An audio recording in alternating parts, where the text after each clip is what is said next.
Jack Malone ruled Liverpool streets with an iron fist, feared by enemies, trusted by none, and surrounded by mystery. His rise was ruthless, his empire vast, but when he vanished without a trace, the city was left asking one question: what really happened to Liverpool's most notorious crime lord? In the late 1980s, Liverpool was a city marked by struggle and hardship. The docks, once bustling with activity, had slowed and unemployment rates soared. Amidst this backdrop, a young man named Jack Malone quietly began his climb toward power. Born into a broken family in one of the city's roughest neighborhoods, Jack learned early on that life wasn't kind to those who waited for opportunities. From a young age, he understood that to survive, he needed to take control of his own destiny, no matter the cost. Jack was nothing like the typical troublemakers that filled the streets. He was calm, observant, and intelligent, a man who spoke little but listened closely. Where others rushed headfirst into danger, Jack planned carefully. His first steps into crime were small, running errands for local gangs, delivering messages, and carrying money. But it wasn't long before his ambition grew bigger than the narrow alleys he called home. With every task, Jack gained a reputation. People began to notice his fearlessness, but also his sense of discipline. Unlike many who were reckless and violent for the sake of it, Jack's violence was purposeful, precise, and often silent. His power came from strategy, not just brute force. This made him dangerous in a different way, one that few understood until it was too late. The turning point came when Jack orchestrated his first major takeover. A rival gang was controlling a key part of the city's drug trade. But Jack saw a weakness. Rather than attack openly, he used intimidation and quiet threats, slowly convincing the rivals to step aside. His influence grew, and soon, entire neighborhoods were under his control. The lines between fear and respect blurred. Those who opposed him disappeared, and those who worked with him prospered. Jack's rise was rapid and ruthless. By the early 1990s, he had established himself as the dominant figure in Liverpool's criminal underworld. His empire was built on fear, loyalty, and a network of carefully chosen allies. Despite his youth, he commanded respect from hardened criminals and corrupt officials alike. His reign had begun, not with a bang but with a cold, calculated silence that promised one thing: anyone who crossed him would regret it. As Jack Malone's power grew, so did the scale of his operations. What had started as small-time hustles soon evolved into a sprawling criminal empire that touched nearly every corner of Liverpool's underworld. By the early 1990s, Jack wasn't just a local gang leader. He was a mastermind, controlling vast networks involved in drug trafficking, illegal gambling, and weapons smuggling. His reach extended far beyond the neighborhoods where he had grown up. Jack's rise coincided with a period of economic decline and social unrest in Liverpool, creating a perfect storm for organized crime to thrive. He exploited this chaos with ruthless efficiency. The docks, once the city's lifeblood, became a central hub for his smuggling operations. Containers filled with contraband goods moved under his watchful eye, bypassing customs and law enforcement alike. His influence over dockworkers and shipping companies ensured that nothing moved in or out of the city without his approval. The drugs Jack trafficked were particularly destructive.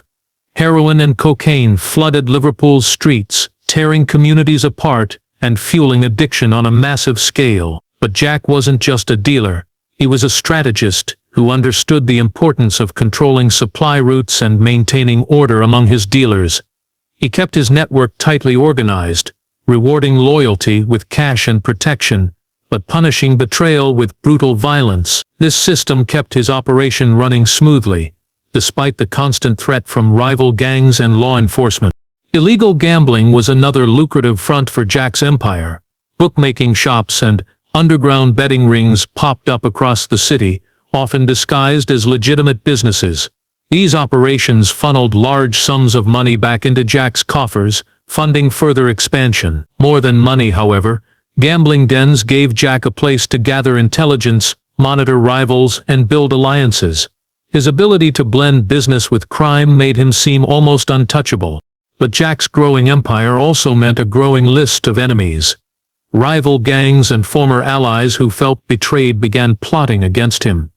Attempts to assassinate him or sabotage his operations were frequent, yet Jack's careful planning and loyal inner circle helped him survive each threat. Police investigations, though relentless, struggled to find enough evidence to bring him down. Corruption within law enforcement and the judiciary meant that many leads disappeared before they could be fully pursued. Jack Malone's empire was more than just criminal. It was a force that reshaped Liverpool itself. His control over the city's dark underbelly became so complete that to some, it seemed he ruled Liverpool from the shadows, unseen but undeniable. What set Jack Malone apart from other criminals was not just the size of his empire but the ruthless tactics he used to maintain control. Jack understood that fear was a powerful tool, one that kept his enemies at bay and ensured his followers stayed loyal. His approach was cold, calculated, and often brutal. Unlike many who relied on chaotic violence, Jack's punishments were deliberate and public enough to send a clear message without causing unnecessary attention. Betrayal was the one thing Jack never tolerated. When someone within his ranks stepped out of line, leaked information, or tried to form alliances with rival gangs, the consequences were swift and merciless. People didn't just disappear, they were made examples of. Bodies were found in abandoned buildings, dumped in rivers, or left in places where the city's residents could see. These acts of violence were meant to sow fear and discourage any thoughts of rebellion. Yet, Jack's cruelty wasn't random. It was a part of his strategy to keep his empire stable. He rewarded loyalty just as ruthlessly as he punished disloyalty. Trusted lieutenants received money, power, and protection. Those who proved themselves valuable were promoted, their families cared for, and their futures secured. This created a strange mix of fear and respect within his inner circle. People knew crossing Jack meant death, but serving him well could mean wealth and security. Jack also used manipulation to maintain his control. He carefully built networks of informants, bribed officials, and spread misinformation to keep both the police and his rivals off balance. He rarely fought head-on unless he was certain of victory. More often he weakened enemies by cutting off their resources, turning their allies against them, or sowing distrust within their ranks. This methodical dismantling of opposition was what made him so effective and so dangerous. Public displays of power were rare but impactful. When Jack wanted to remind the city who was in charge, he made sure the message was unmistakable. Whether it was a violent raid on a rival's territory or a sudden, brutal punishment, these acts reinforced his dominance. Liverpool's criminals and citizens alike learned to live in the shadow of a man who was both feared and respected.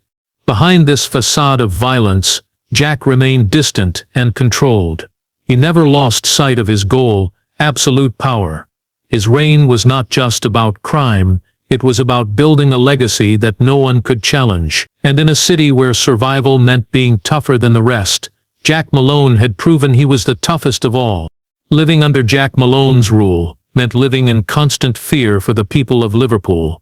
His influence stretched far beyond the criminal underworld, touching every part of daily life. Ordinary citizens felt the weight of his presence even if they never saw him personally. Businesses knew they had to pay protection money or risk devastating consequences. Shop owners, restaurant managers, and even small market stalls understood that refusing to comply could mean violence, arson, or worse. Jack's control was invisible, but absolute. The streets of Liverpool became a place where silence was survival.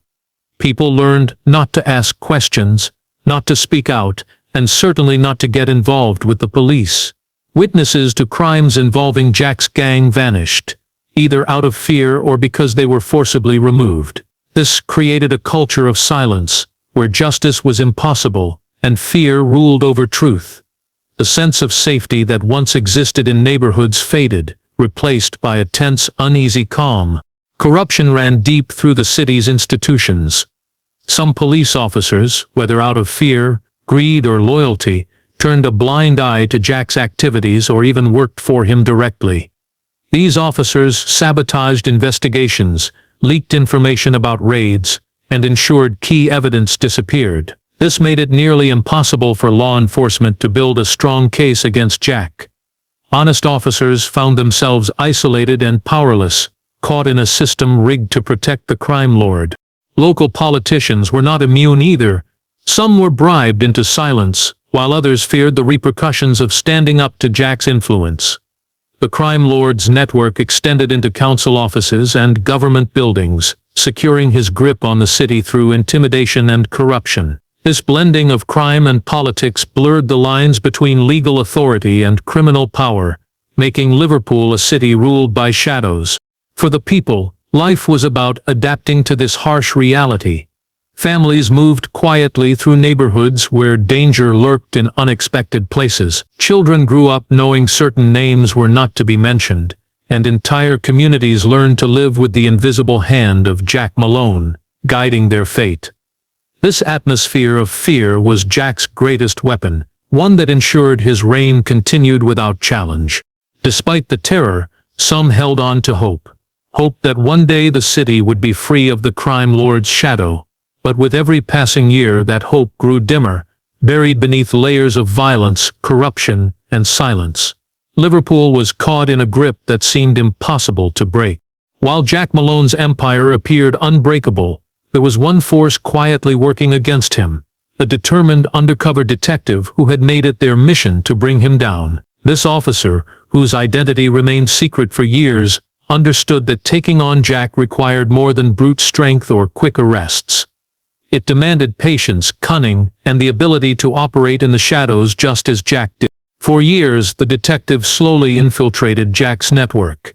It was a dangerous game, requiring them to gain the trust of some of the city's most dangerous criminals without raising suspicion. They took on low-level roles, observing the inner workings of the organization and collecting evidence piece by piece. Every meeting, every transaction, every whispered conversation was recorded, building a case that law enforcement had long sought but never managed to assemble.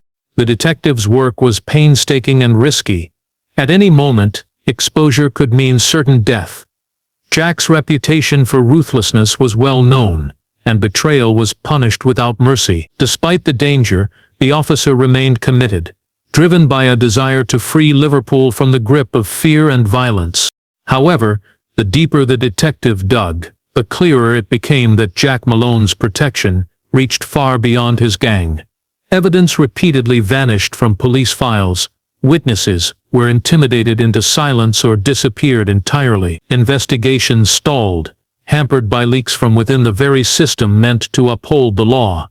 It became evident that corruption had seeped into the police force and judiciary, shielding Jack from prosecution. This inside protection created a dangerous imbalance. While the detective gathered damning evidence, attempts to act on it were blocked or delayed. Each time the investigation seemed close to a breakthrough, an unexpected roadblock appeared. Trusted officers turned traitor, cases were mysteriously dismissed, and crucial leads were lost. It was as if a hidden web was woven around Jack, preserving his reign. Despite these obstacles, the detective's efforts marked the beginning of a shift. Jack's empire was no longer untouchable.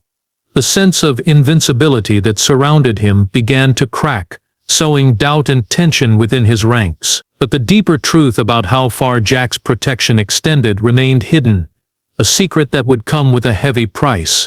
In this high-stakes game of cat and mouse, the detective's determination set the stage for an inevitable showdown. Yet, the question remained, could justice prevail against a crime lord whose reach was tangled in the very institutions meant to stop him? The answer lay buried in shadows waiting to be uncovered.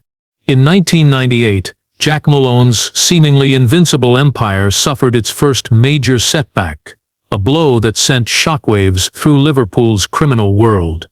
A carefully planned drug shipment, one of the largest Jack's network had ever moved, was intercepted by the authorities. The seizure was a rare victory for law enforcement and signaled a crack in the crime lord's armor. Several of Jack's trusted lieutenants were arrested during the operation, leaving a gap moved. was intercepted by the authorities. The seizure was a rare victory for law enforcement and signaled a crack in the crime lord's armor. Several of Jack's trusted lieutenants were arrested during the operation, leaving a gap in his tightly controlled organization. The media quickly picked up on the arrests, painting the story as the beginning of the end for Liverpool's most feared crime boss. Headlines declared that the police had finally delivered a significant strike against Jack's empire. For the city's residents, many of whom had lived in fear of the crime lord's power, this moment sparked a flicker of hope. Could Jack Malone be brought to justice at last? But Jack was far from defeated. Instead of retreating, he responded with a new wave of violence and intimidation designed to send a clear message. Those suspected of cooperating with the police were brutally targeted, some disappearing without a trace, others found in shocking displays meant to warn others. Jack's network tightened its grip, and loyalty became a matter of survival. Betrayal was punished more harshly than ever before, ensuring that fear remained the foundation of his power.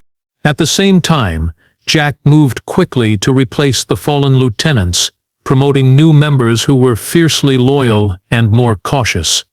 This restructuring was part of a larger strategy to adapt and survive in a changing environment. While the police believed they had dealt a serious blow, Jack was already rebuilding, learning from the mistakes that had led to the arrests. Rival gangs and even some within Jack's own circle began to sense vulnerability. Whispers of a power struggle surfaced, and old enemies saw an opportunity to challenge his dominance. Yet, Jack's response was swift and decisive. He crushed these challenges before they could grow, using a mix of calculated violence and strategic alliances. His ability to survive this crisis reinforced his reputation as a man who could not be easily shaken. Despite the arrests and media attention, Jack Malone's reign continued. The police's victory was only temporary, a small crack in a fortress that remained mostly intact. The city watched, waiting to see if this was the beginning of his downfall, or just another chapter in the story of a crime lord who refused to be broken. In 2001, something happened that shocked Liverpool to its core. Jack Malone disappeared without a trace. It was as if the city's most feared and powerful crime lord had vanished into thin air. His mansion, once bustling with activity and guarded by loyal men, stood eerily silent. Personal belongings, including expensive cars, cash, and even his favorite possessions, were left untouched. No signs of struggle or forced entry were found. It was a mystery that baffled police, criminals, and citizens alike. Rumors began to spread almost immediately. Some believed Jack had been killed by a rival gang, a betrayal from within his own ranks. Others thought he had staged the disappearance to escape the increasing pressure from law enforcement and enemies. There were whispers that he had fled the country, perhaps hiding somewhere abroad, living off his vast fortune while watching his empire crumble from a distance. Theories ranged from the plausible to the absurd, but none could be confirmed. The police launched one of the largest investigations in Liverpool's history, searching for any clue that might explain what happened. Surveillance footage was reviewed, witnesses interviewed, and tips followed, but all led to dead ends. Even Jack's closest associates refused to speak, either out of fear or loyalty. His disappearance created a void in the criminal world, and with no clear successor, chaos threatened to erupt. For the people of Liverpool, Jack's vanishing was both a relief and a source of anxiety. Without the steady, if brutal hand of their crime lord, rival gangs saw an opportunity to seize control. Violence spiked in the months following his disappearance, with turf wars and power struggles breaking out across the city. The fragile order Jack had maintained was fracturing, leaving residents caught in the middle of a dangerous new chapter. Yet despite the growing unrest, the question of Jack's fate remained unanswered. His disappearance became a legend in itself, fueling stories that circulated in pubs and on street corners. Was he alive, hiding in the shadows, or had his reign ended in silence and secrecy? The mystery only deepened as years passed with no answers. Jack Malone's disappearance marked a turning point, not just for Liverpool's criminal underworld, but for the city as a whole. It left behind a legacy of fear, unanswered questions, and a void that no one seemed able to fill. The man who had once ruled Liverpool with ruthless power was gone, but the mystery of what happened to him refused to fade away. Years after Jack Malone vanished, a breakthrough came from an unexpected source. A journalist who uncovered a trove of secret documents, revealing the hidden layers of his influence. These files, buried deep within government archives and leaked from anonymous sources, exposed connections between Jack and powerful figures in politics, law enforcement, and the city's elite. What once seemed like a street-level crime empire was now revealed as part of a much larger tangled web of corruption. The documents showed that Jack's reach extended far beyond Liverpool's docks and back alleys. He had forged secret deals with politicians who turned a blind eye to his activities in exchange for cash or favors. Some officials were not just passive protectors, but active participants, using their positions to sabotage investigations and block legal actions against Jack. This collusion helped maintain the crime lord's power and ensured his operations could run with minimal interference. Law enforcement agencies were also implicated.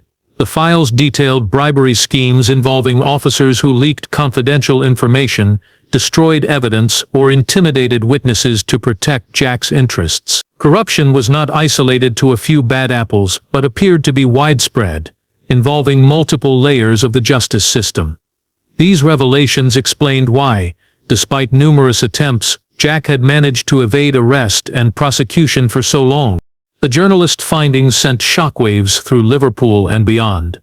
For the public, it was a harsh awakening to the depth of the city's corruption. Trust in institutions that were supposed to uphold law and order was shattered. The idea that a single crime lord could manipulate politicians and police officers challenged the very notion of justice in the city. At the same time, the revelations raised difficult questions.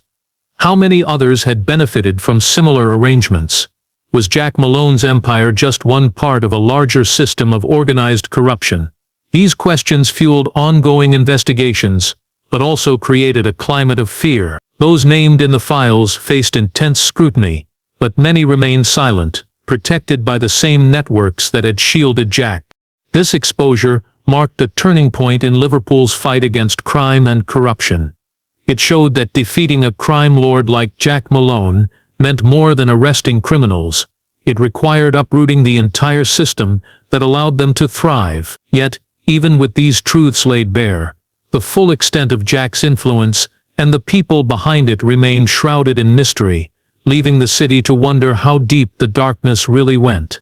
Years after Jack Malone's disappearance, a retired detective came forward with a confession that sent shockwaves through Liverpool's law enforcement and criminal communities. This veteran officer revealed a dark secret. Jack Malone had not simply vanished or fled the country.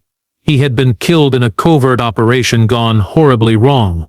According to the detective, the death was covered up to avoid a scandal that could have rocked the city's institutions to their core. The operation, which took place shortly before Jack's disappearance, was intended to be a swift, silent strike. A small team of officers, working in secret, planned to capture Jack without alerting his network. But something went wrong. Whether it was a betrayal, a leak, or a miscalculation, no one could say for sure. The situation quickly spiraled into violence, and Jack was killed during the confrontation. Rather than admit to the fatal mistake, those involved agreed to hide the truth. The body was never found, fueling decades of speculation and rumors. The detective claimed the body was disposed of in a way that ensured it would never be recovered. This deliberate erasure was meant to keep the case cold and prevent any investigation from uncovering what really happened. It was a secret shared by only a few, bound by loyalty, fear, or the desire to protect the fragile peace in the city. This confession reopened wounds and reignited old investigations. For some, it confirmed long-held suspicions that Jack Malone's disappearance was no ordinary vanishing. For others, it sparked fear. If law enforcement could carry out such a cover-up, what else might have been hidden? The detective's revelation also cast a harsh light on the complex relationship between the police and the criminal world. It showed that sometimes justice was compromised, not by criminals, but by those sworn to uphold it. Despite the confession, many questions remained unanswered. Who ordered the operation? Who covered up the death? And why had